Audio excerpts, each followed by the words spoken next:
Good morning and welcome to another day. Today we're going to do some clearing in preparation for the bridge build. There's a stream down here and lots of areas I need to be working on the opposite side, and it's really difficult to get the ATV across there. So long-term plan, build a bridge. Short-term plan, work out where the edge of the stream is and where the cliff edge is that drops down to the stream. Okay. We're going to be getting out the Stihl strimmer today. I'll talk you through the equipment I'm using, show you why I've made that choice, and then we'll see how good a job it does. We're going to be clearing all of this bramble, all of this gorse that you see, a lot of grass, some rocks, stones, who knows what we'll find buried in there. But most importantly, we're going to find the edge that drops down into the stream. Once I know where the edge is, I can then safely work, and I can also plan and design the bridge. Okay, so let's get on, get the equipment out and take a look at what we're going to be using today.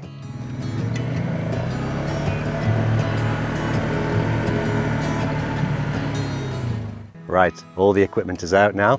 We're going to be using the Stihl. It's an FS561C. It's a 57cc motor and shaft driven, of course, and really quite powerful. It's a heavy machine. It's over 10 kilos, and I think that's without fuel. Comes with a body harness so you can carry the weight on your body, and honestly I've been using this for hours and hours, and it's turned out to be a really easy to use machine. Now the land here isn't particularly flat, you know, we are on an incline of maybe 30-35 degrees in places, really quite steep, and yet even with normal work boots on, you know, sort of grippy but not spiked, I've only fallen over once, so that's not bad. In terms of that, we are going to go through some safety guidelines as well, just before we get started on this. So here it is, the FS561C. You can see at the front here, I've got the line trimmer head fitted at the moment, and this really isn't going to be suitable for the work we're going to be doing today. So we're going to swap that out for a shredder head, which is a metal blade. Let's take a look at that, and crucially, the safety gear that's going to be needed when using such a fierce piece of equipment. Okay, here's all the gear we're going to need today to actually get this trimming underway. As I mentioned, we're going to swap out that line trimmer head and we're going to change it for this mulching head. Now, this is a piece of steel, as you can see, manufactured by the same people who make the strimmer or the line trimmer. We've got these blades and these upturns on the edge, and this is great. As this is spinning, these upturns, or downturns I suppose they are, will really lift up the material. The blade can then chop that off. So it does a really good job of actually mulching the material down into relatively fine. I'll show you how small it will chop up in a moment once we've actually got underway. So I'm going to swap this over. To do that, I'm going to need this.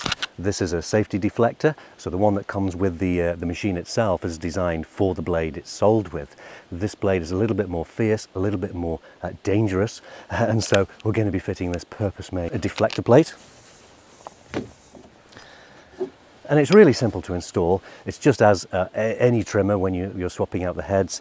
There's usually a washer and an adapter and a single nut. Usually these are left-hand thread, so be careful when you're trying to tighten it up. You're actually going back to front as to how you would normally work. And the one thing you need in order to lock the head up so that you can unscrew it, comes with the machine, looks like this, small piece of steel, guessing about 5mm diameter, just under 1/4 of an inch. Now don't lose that. You know, put it somewhere really safe.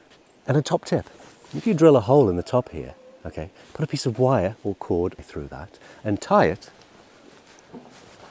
to the much larger spanner that comes with the machine. You're guaranteed to always find it. If you lose that, it will take you an hour to find. Ask me how I know. Anyway, here we are. We're ready to actually swap the head out. We're going to need safety gear, a harness that comes with the machine that's going to carry the weight on my body and really reduce fatigue. It's a pretty noisy machine. Let's look after those ears. Put some ear defenders on, or earplugs, AirPods, you choose. And of course, it's going to be flying material all over the place. It's going to be flirting it off the ground, hitting you in the head, hitting you in the arms. I will be taking this jacket off because it's getting really warm here this morning.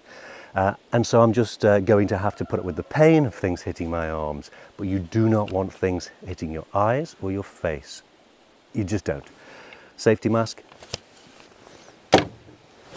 Okay, eyes protected, ears protected, face protected. Let's get suited up and let's get ready to do some strimming.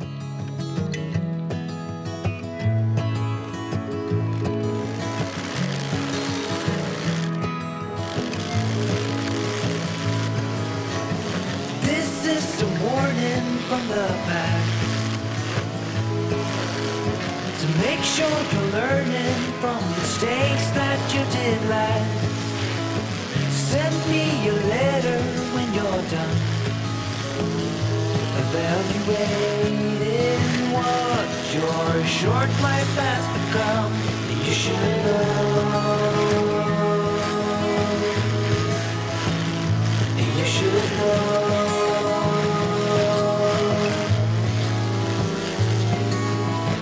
Don't try to cover up your ways.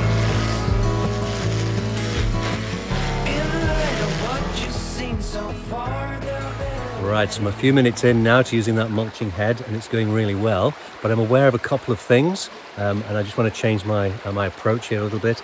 The first thing is I'm working towards the edge of the stream, and because I don't know where the edge is, I'm likely to slip. So I'm going to go a little bit further, but I probably need to attack it from the other side, which might mean getting my feet wet. I'm not really looking forward to.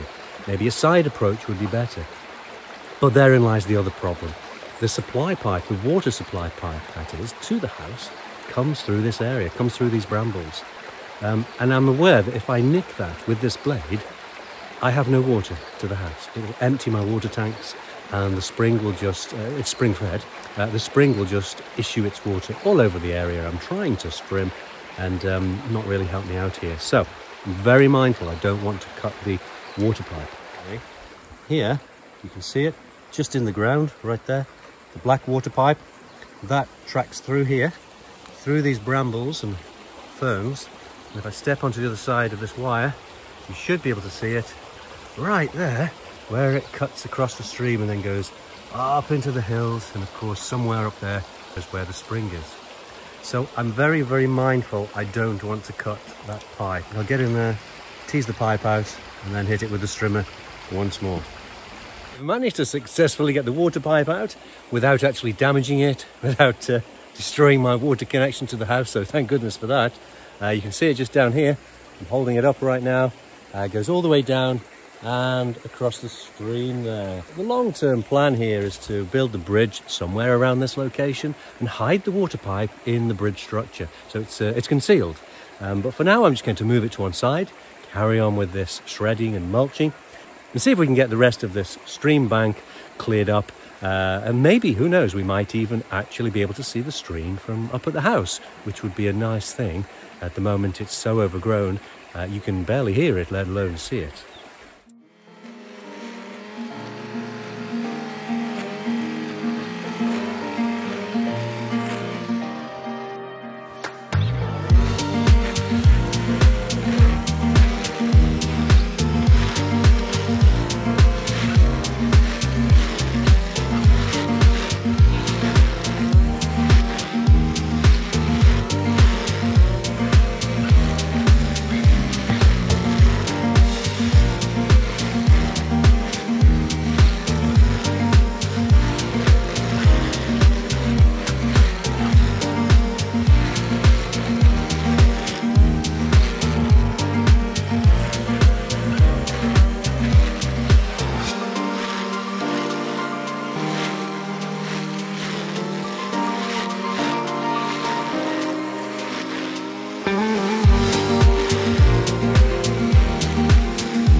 Right, I think it's time to call it a day. Made really good progress, managed to uncover the water pipe, which was one goal. Managed to find out what the ground terrain, the contours were like going down to the stream. Not quite as steep as I thought in that area, so that's great news when it comes to designing the bridge. You can see the material on the ground there, where it's grassy and ferns, really well mulched. That'll rot down really quickly. Where it's brambles, going to take a little bit longer, of course. But it does chop it up into, 150mm, 200mm, 6 to 8 inch length pieces. But look at this, much clearer now. You can certainly see right over to the stream. Let's go down there. There you go. You can see there's the area where the bridge is likely to go. As we go further along or downstream here, still got quite a lot to do here, as you see. But yeah, as we get further downstream, it really does get quite a bit steeper between the land and the stream levels. So yeah, the best place for the bridge to keep it nice and low is going to be around about this area here. So really pleased with progress. It's hard work, especially on a steep bank like this, but that machine does make it as easily as it possibly could. It's thoroughly recommending something as heavy duty as that. Works really, really well. Today I've done an area probably around 20 meters by 8 meters. Plenty more still to do, but that's the main area that I really wanted to find out what the terrain was like. It's confirmed what I'd thought. In fact, it's slightly better. Going to get the tools put away now. Thanks a lot for watching this. Bye.